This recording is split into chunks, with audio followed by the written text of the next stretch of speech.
Solapur news 24 मध्ये आपलं स्वागत आहे।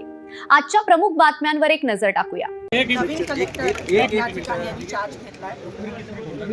2 महिन्यापूर्वी मी सांगितलेलं, मला आठवत असेल की पहिली विकेट 2 महिन्यात कलेक्टरची झाली आणि तसं साबित झालं, तसं सिद्ध झालं। आज नवीन कलेक्टरनी चार्ज घेतलाय, कारण जुन्या कलेक्टरनी स्वतःहून कदाचित नागपूरला बदली करून घेतली, कारण का सोलापूरवर जे कोणी अधिकारी आहेत, कलेक्टर लेवल असेल, SP लेवल असेल, CO लेवल असेल, म्युन्सिपल कमिशनर असतील, सगळ्यांवर प्रचंड दबाव आपल्याला दिसून येतोय।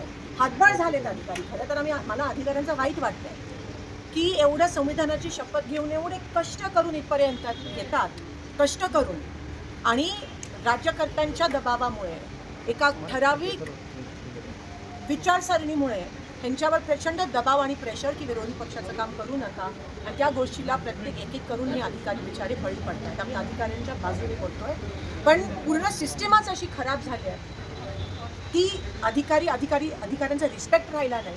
ते गव्हर्नमेंट शासनाचे नौकर म्हणून काम करायला लागलेत, आणि ह्या गोष्टीचा मी त्या ठिकाणी निषेध करते आहे। अनेक दिवसापासून DPDC, खासदारांची DPDC निधी प्रलंबित आहे।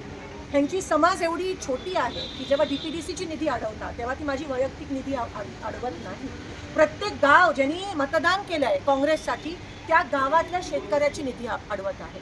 कुठे DPची, कुठे रस्त्याची, कुठे गटाराची, कुठे समाज मंदिराची। प्रत्येक गावातला शेतकरी हा आतुरतेने वाट बघतोय की आमची कामं कधी मंजूर होत आहेत। मग हा सरकारकडून, पालकमंत्र्यांकडून होणारा खूप मोठा पाप आणि अन्याय आहे आमच्या शेतकऱ्यांवर, कारण का इथे MVAचे खासदार असल्यामुळे, काँग्रेसचे खासदार असल्यामुळे जाणून बुजून ही निधी अडवण्यात आली आहे। काही अधिकाऱ्यांशी जेव्हा मी फोनवर बोलते तेव्हा ते म्हणतात की मॅम आप समझ सकते हो ना हमारे ऊपर कितना प्रेशर है। मला मी नाव घेऊ इच्छित नाही, पण हे प्रेशर आहे, हा दबाव आहे। आज मी या पत्राद्वारे, कलेक्टर नवीन आले तामिळनाडूचे, संविधानाची शपथ घेऊन प्रचंड कष्ट करून इथपर्यंत पोहोचले, त्यांना मी निवेदन देते, 15 दिवसात आमच्या DPDCची, आमच्या शेतकऱ्याची, आमच्या कष्ट करणाऱ्या गावकऱ्याची निधी जर मंजूर करून दिली नाही तर आम्ही आंदोलन आणि किंवा अमरण उपोषणाचा या ठिकाणी इशारा देणार। आम्ही 15 दिवस देत आहोत, नाहीतर सगळ्या गाव, आज तुम्हाला काहीच नाही, ह्याच्यापेक्षा दुप्पट त्रिप्पट प्रत्येक गावातून लोक येऊन माझ्यासोबत या ठिकाणी अमरण उपोषणावर बसणार आहेत, जोपर्यंत यांची DPDCची निधी मंजूर होत नाही तो। मी 2 महिन्यापूर्वी तुम्हाला सांगितलं की तुम्हाला विकेट जाताना दिसेल, कधी इलेक्शनच्या वेळेस, कॉर्पोरेशन आणि जिल्हा परिषदच्या वेळेस, आणि तसंच झालं आहे। मी जसं म्हणाली, हे कष्ट करून इथपर्यंत येतात ऑफिसर, हे प्रत्येक ऑफिसर हा ह्या प्रेशरखाली बळी पडतो असा नाही आहे। आजकालचे ऑफिसर खूप कॉन्शियन्शियस झालेत आणि कष्ट करून इथपर्यंत आले। ते खरंच देशासाठी, तालुक्यासाठी, गावासाठी, जिल्ह्यासाठी काहीतरी करू इच्छिते। जेव्हा त्यांच्यावर एवढं मोठं प्रेशर येतं, आणि मी नाव घेऊ इच्छित नाही, पण माझं त्यांचं अनेकदा संभाषण होतं, म्हणजे मॅम मैं क्या कर सकता, असं जर त्यांना त्यांच्याकडून वक्तव्य येत असेल तर 100% त्यांनी स्वतःहून अजून किती प्रेशर, किती बळी, आणि शेवटी ज्या संविधानाची शपथ घेऊन तुम्ही इथे येता, जर जाणून बुजून प्रेशरमुळे तुम्हाला त्या संविधानाच्या विरोधात जाणं लागत असेल तर तुमचा जो आतमधला आवाज आहे तो किती तुम्हाला छळत असेल की कशासाठी आलात आणि काय करताय। कोणाचा दबाव आहे नेमका?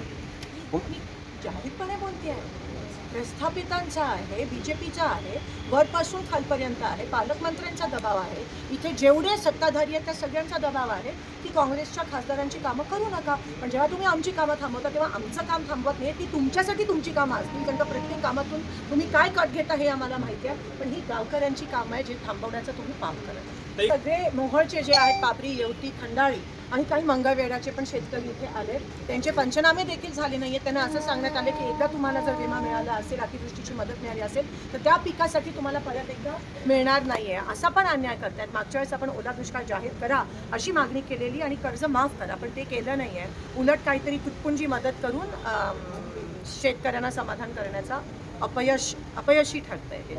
हायकमांडच्या लेवलला आणि पक्षश्रेष्ठींकडे चर्चा। एकीकडे सरकार असं म्हणतात, मुख्यमंत्री सांगतायत की आम्ही शेतकऱ्यांना मोफत वीज देऊ, मात्र 13 तास लोड शेडिंग ग्रामीण आज तुम्ही लोड शेडिंग बघा, रात्री पण आता गरमीचे दिवस असतात, गुरांना पिकाला पाणी लागतं, आणि एवढं लोड शेडिंग महाराष्ट्रात चालू आहे। देशभरात फक्त महाराष्ट्रात लोड शेडिंग चालू आहे, आणि हे येणाऱ्या दिवसात अजून वाईट होणार आहे असं मला वाटतं। LPGवर कोणी बोलायला तयार नाही आहे, तेलावर कोणी बोलत आहे, सगळ्या फॅक्टऱ्या बंद पडल्यात आणि लोक बेरोजगार झालेत, आणि लोड शेडिंग इतक्या मोठ्या प्रमाणात या ठिकाणी होते, आणि सरकार हात वर केले। खरं तर वीज बिल माफ करायला पाहिजे होतं, कर्ज माफ करायला पाहिजे होतं, पण ते काही केलं नाही। उलट दुष्काळात 13वा महिना हा शेतकऱ्यांवर दोन्ही करून शेतकऱ्यांचं मरण. तरी बंदी ट्रम्प करतोय. बोले तसे मोदीजी डोले असं दिसतंय आपल्याला.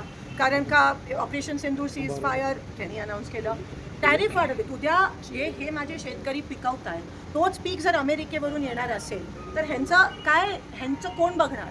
त्यावर स्पष्टता नाही आहे. जर त्यांनी डील केलं अमेरिकेसोबत त्यावर स्पष्टता नाही आहे. आणि आज LPGचं शॉर्टेज आहे सगळीकडे. LPGच्या सिलेंडरच्या गॅसच्या